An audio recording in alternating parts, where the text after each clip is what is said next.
News de hoje tem hoje uma coluna da Mônica Bergamo falando sobre bastidores lá do governo Lula. É muito na linha do que até a Madak trouxe pra gente aqui em primeira mão, as declarações do Cacai, né, que o Lula tá isolado. Aqui eles chamam o Lula de alienado, inclusive. É aqui essa reportagem publicada hoje no jornal Folha de São Paulo, na coluna de Mônica Bergamo, dizendo que Lula sinaliza com poucas mudanças e aliados vem otimismo que beira a alienação do presidente da República neste momento. Diz que uma característica de Lula começa a preocupar ministros, diz o texto, auxiliares e aliados, que são seus interlocutores frequentes. O excesso de otimismo de Lula, que na atual conjuntura, segundo eles, beira a alienação. Foram as palavras usadas. Um dos sinais, o petista tem dito a eles que a partir de agora fará mudanças apenas pontuais na reforma ministerial de seu governo, pois avalia que o desempenho da sua equipe é excelente. A percepção desses apoiadores é que Lula ainda não percebeu a verdadeira dimensão dos problemas que o seu governo está enfrentando e nem mesmo a queda da sua aprovação nas últimas pesquisas, onde o PT sempre, inclusive, teve ótimos votos, como alguns estados do Nordeste, nem mesmo esses dados apresentados por pesquisa teria despertado no presidente da República a preocupação necessária para alguma atitude mais forte. Segundo aqui fontes ouvidas pela Mônica Bergamo, o presidente estaria plenamente convencido de que seu governo é excelente e que o único problema que tem é de se comunicar mal. Até mesmo essa pedra já seria um obstáculo superado, porque, na opinião dele, o publicitário Sidônio Palmeira já está lá para comandar a Secretaria de Comunicação. Bom, a coluna da Mônica conversou com 3 interlocutores bem próximos ao presidente Lula. Um deles afirma que o presidente está animado, achando que as coisas estão bem, porque o governo teria muita entrega para fazer ainda. E um outro diz que o presidente está super, mega, hiper otimista, afirma que a atitude do Lula é até contagiante, mas preocupa porque ele não está atento às correções que precisa fazer, né? E na opinião do terceiro ouvido, o excesso de autoconfiança parece ser também uma autoproteção e um autoengano. Disse ele, falta senso de realidade. Ele é otimista, acredita que tudo vai dar certo e, acima de tudo, acredita nele mesmo. Começando por você, Thales. A gente sabe que o presidente Lula é otimista mesmo, mas você acha que está beirando a alienação, como alguns falaram? O problema do Lula é que está beirando um pouco ao autoritarismo na relação com a sua equipe. Não tem ali nenhum ministro, nenhum auxiliar que diga vai dar caca. Tá ruim, isso aí tá errado. Ninguém que fale, olha, o ministro Juscelino não é uma boa continuar no governo, com as acusações em torno dele. Você quer fazer uma reforma ministerial? Ele fala em reforma pontual, mas não está sendo colocado em questão o caso, por exemplo, do Juscelino das Comunicações, que está cheio de encrencas, cheio de acusações. Então, é preciso ter alguém que diga ao Lula as coisas erradas.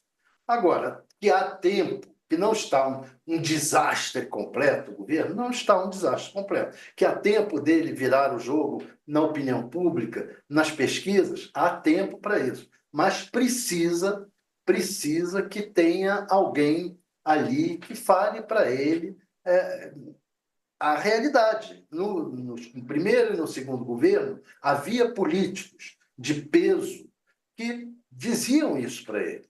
Você tinha o Zé Dirceu, você tinha Aldo Rebelo, tinha uma série de políticos, Jackson Wagner, que não está querendo nem ir para o Planalto, porque vê ali o presidente cercado de áulicos. Então, o que ele vai? Vai para lá para ser uma voz dissonante dentro do governo? Não dá. Então, é isso que está faltando ao governo. Está faltando alguém que tire o Lula dessa torre de marfim dentro do seu próprio governo. Você enxerga, alguma alienação aí, por exemplo, esse excesso de otimismo do Lula está prejudicando a ele enxergar os atuais problemas que o governo enfrenta. E aí, quais são os reais problemas do governo? Ele crê que o problema do governo é a comunicação, porque na verdade a falta Tá de horrível o áudio da Madá, não dá para ouvir. Madá, tá muito ruim seu áudio.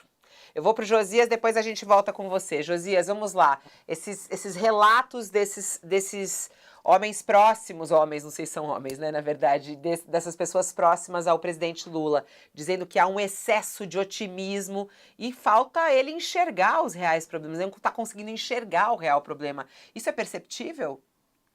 É perceptível, sim, Fabiola. O otimismo às vezes é bom, mas o otimismo perpétuo é sinal de que o otimista não está prestando atenção ao que está acontecendo à sua volta, né? E os sinais de impopularidade do Lula generalizaram-se de tal modo, todas as pesquisas, né? Esses sinais são emitidos e são emitidos de forma eloquente, que hoje o presidente só tem duas alternativas: ou ele continua sendo otimista, ou ele é inteligente e percebe que, a essa altura, o otimismo não resolve nada. E os sinais são eloquentes porque o Lula acusa, por exemplo, determinadas repartições, ele acusou o IBAMA de lenga-lenga, porque não resolve o que tem que resolver em relação à exploração de petróleo lá na Foz do Amazonas, mas ele está falando em reforma ministerial desde o ano passado. Era para ter sido feita essa reforma ainda depois da eleição municipal, e já estamos passando o carnaval e estamos discutindo ainda quem é que vai fazer a coordenação política do governo, porque o coordenador político foi para o lugar da Nízia Trindade, a ministra da Saúde, e não se enxerga nenhuma lógica mais evidente nessa troca, né? Mesmo essa troca ali, massaricaram a ministra da Saúde para colocar lá um petista que já foi ministro. Então, Fabíola, o governo hoje, as pesquisas mostram isso, precisaria oferecer para o brasileiro alguma coisa que se parecesse com futuro, um projeto para o futuro. O presente, o que o eleitor está vendo, ele não está satisfeito, não está agradando. Isso é muito evidente na pesquisa. E aí, quando você está no meio de uma tempestade, a primeira coisa a fazer é abrir o guarda-chuva, né? E, aparentemente, o Lula ele simula a abertura do guarda-chuva, mas o guarda-chuva dele parece que não tem pano. Então, passam pelas varetas do guarda-chuva do Lula toda espécie, todo tipo de intempérie. Está agora o presidente da República discutindo se ele deve ou não deve acomodar na coordenação política do governo a Gleisi Hoffmann. Troca um petista por outro. A Gleisi Hoffmann tem todas as virtudes para comandar um partido. Ela é aguerrida, tem muita tenacidade no embate político, mas ela não serve, evidentemente, como coordenadora política, como articuladora da presidência da República. Ela não é a personagem para discutir com um Congresso que é absolutamente hostil ao governo. E está o Centrão reagindo. Partidos do Centrão estão discutindo hoje se deve ou não permanecer no governo. Isso já não é o caso de desembarcar, não é? Então, aparentemente, de fato, a prioridade do Lula neste momento seria retirar o seu governo do mundo da Lua, o que é o que está se passando. E aí mandaram o Sidônio Palmeira, decidiu que o presidente deveria circular. Então foi aos estados e dar entrevistas, mas uma entrevista após a outra, o Lula vai criando armadilhas para si mesmo, vai fazendo declarações desastradas, uma gafe atrás da outra. Daqui a pouco vão decidir que o presidente é melhor que ele fique mesmo no palácio, é melhor que ele fique trancado no palácio. Mas quando ele fica no palácio, aí ele vai confraternizar com jabutis. E aí joga as imagens nas redes sociais. Então, realmente, Fabiola, parece que o presidente da República está no mundo da Lua. Ele não está conseguindo enxergar o que está se passando à sua volta, né? E não há hoje no governo, e o presidente não consegue mostrar à sociedade nada que seja parecido com um projeto de país, com um projeto de futuro. E um presidente da República, quando não consegue vender esperança, aí realmente ele está em apuros, né? E hoje, com todos os resultados positivos na economia, com tudo que está acontecendo de bom no governo, e há coisas boas no governo, o presidente não consegue atrair popularidade para si, né? Então, alguma coisa precisaria ser feita, e o Lula não está conseguindo fornecer esse algo mais. Aliás, saiu a pesquisa Quest nesta semana. O brasileiro acha que o governo está no caminho errado e que o presidente precisaria fornecer algo de diferente.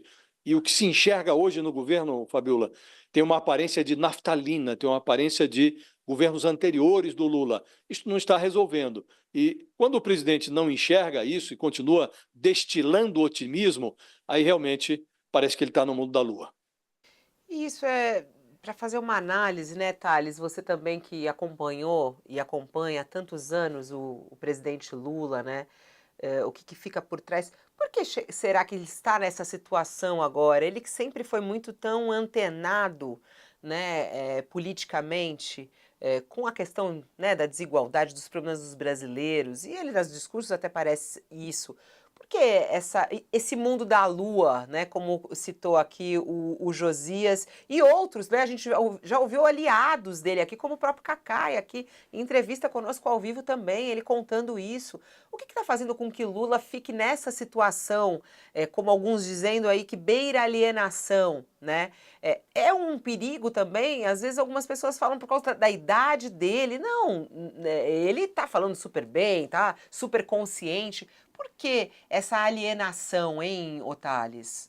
Olha, essa própria matéria mostra isso. O que ocorre? Há pessoas em volta que veem o problema, mas que não falam com ele. E quando isso ocorre? Quando que as pessoas em volta passam a não falar com o chefe? Não falam com o chefe, ou por quê? Por excesso de autoritarismo, tem medo da reação do chefe, ou por causa dos áulicos em volta, que ficam puxando o saco, e não deixam e desmerecem qualquer afirmação mais realista de algum dos integrantes do governo. E aí essas pessoas se recolhem. Isso ocorre no governo, ocorre nas empresas. Se você tiver áulicos e um chefe autoritário, aí não anda. Então, há esse risco no momento no governo. Precisa de pessoas de peso na política que falem com o presidente. Infelizmente, estamos num momento da política brasileira em que realmente os quadros estão muito ruins, muito ruins. Você vê que a política era comandada por Arthur Lira, por Eduardo Cunha, quer dizer, o momento por Davi Alcolumbre, esses são os comandantes da política brasileira no momento. Você teve um tempo que era Ulisses Guimarães, até o José Sarney, que era, na época dele, muito criticado, até o José Sarney estava furos acima de qualquer político atual. Mudou. Estamos numa época de quadros magros na política do Brasil e até do mundo. Aí surgem figuras assim, surgem os Bolsonaros, os Donald Trumps, essas pessoas que são, na verdade, medíocres, mas que falam direto ao povo, a linguagem do povo, né? Como fala o Milei, né? Que fala palavrão para burro, né? E está lá discutindo a volta de termos idiotas de idiotices para a linguagem oficial da Argentina. Quer dizer, tá isso. Nós estamos numa época em que faltam quadros. E tem um presidente com uma personalidade muito forte, uma história, e que as pessoas têm medo em volta dele, que eu vou ter que enfrentar os áulicos e ter que enfrentar um presidente que tem muita força pessoal. É a situação atual. Bom, a Madá voltou. Será que o áudio tá bom agora? Madá, faz aí a sua análise pra gente. Será? Agora Oremos. Agora tá bom. Então, Fabíola, o que a gente tem visto e que, na verdade, a gente tem falado aqui, eu tenho sido xingada desde janeiro de 2023 para falar isso, é que resta ver se o Lula realmente tem condições de governar. Porque as pessoas podem gostar ou não gostar do Lula, não é disso que eu estou falando. O Lula sempre foi um político absurdamente hábil, absurdamente perceptivo. um autodidata nessa arte da política. E tudo que ele fez, desde que ele entrou no governo, foi para se prejudicar. Eu não vi isso nos 2 primeiros mandatos dele. Não estou dizendo que ele não tem errado, e aí começa aquela coisa moralista que o Brasil virou o país mais carola do mundo, né? Tudo que você fala, não, mas você acha que ele é melhor? Mas você acha que ele é bom? Tudo tem que vir com a virtude, com o moralismo. Não é disso que eu estou falando, é de eficiência. Ele teve 2 governos de eficiência, tanto que ele fez a Dilma presidente da República depois dele. E nesse governo, desde um primeiro momento, ele se sabotava, entrando em searas que não interessam ao povo. Essa discussão, aquela subida da rampa dele, eu falei isso aqui, podem resgatar o vídeo. E, aliás, todo mundo que me xingou podia pedir desculpas também. A subida da rampa já mostrava que a montanha ia parir um rato. Porque aquele tipo de política de flanelinha de minoria é algo que só interessa a rico.